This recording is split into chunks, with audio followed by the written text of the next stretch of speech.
Замисли да не можеш да почнеш видео без кики. Сега, в днешното видео имам да посолям памет малце. Да видим, да направим два бързи малбета и да кажем, що мислим за ваа работа. Отдавна не съм седел в видео, ама ваа път ми беше убаво времето и мора да седнем да кажем два збора. Кога ще гледате по самиот наслов, има тема дека шо... Беги от камерата, видео. Значи има тема дека шо лавме за штрайкот на професорите. Не оти јас сум нешто дължен да јадам гомна за оваа тема, него чисто са как да кажам збор 2, заради тоа шо кога ние беме 24-та година или као на фати корона, па не знам шо, па не знам как. Прво не беме на екскурзија заради короната, а и тоа нема врска, мање битно. Второ, кога штрайкуваме и за учебници и за екстерното тестирање, никој од професорите не накладе на акъл.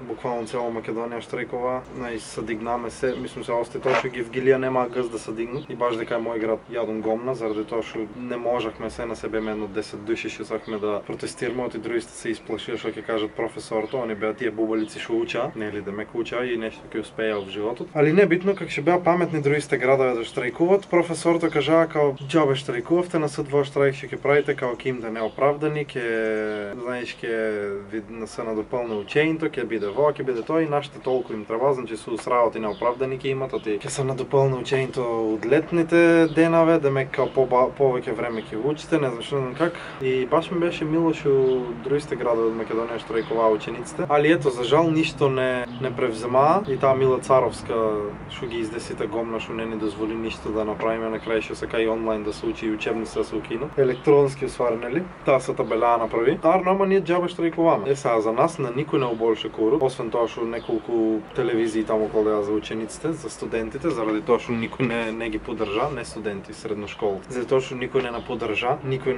не знаеше што и как да направи за да ни помогне, демек не знаеа. А сега кога се работа за професорто, они се као, ама ние сакаме повисоки плати, ние сакаме ова, ние сакаме она, одман штрајкаве прават, одман не учат децата, тогаш не треба да се надокнаде учењето на децата, и за нас се работи са, не се работи за средношколците. Треба во да правиме, треба тоа да правиме, сакаме повисоки плати, ако нема плати воа ќе биде, ако не до тогаш ќе штрайкуваме, ако не до воа, чеки малце. Ако сте вие професори, вие треба да бидете пример за децата, прво и не треба вие да им забранавте на децата да штрайкуваат за нивните права, а вие да штрайкувавте заради тоа што вие пари не земите. Нели вие бете тие што као образованието го споделувавте со нас и наедуцирахте. Нели школото беше нашиот втор дом. Не ме е јасно мене оваа работа. Така да не знам, едноставно ми е несватливо тоа што као дискриминација има ново.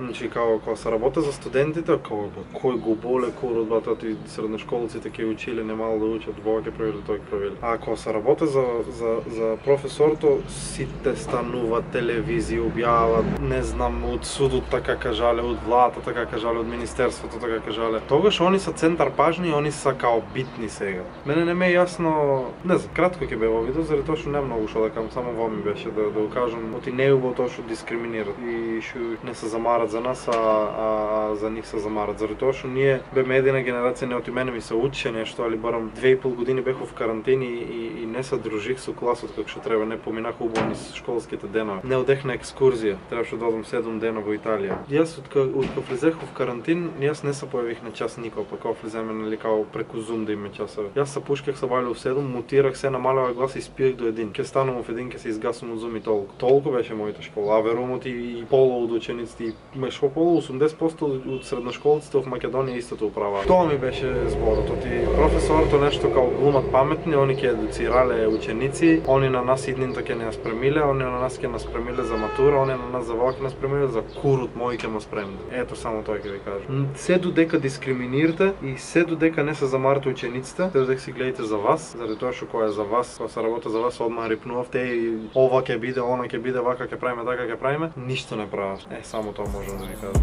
Шо по листови ме паскат су ми сребрените светки, шо по лицето ти лъскат, ако уште не ме свати, ја уста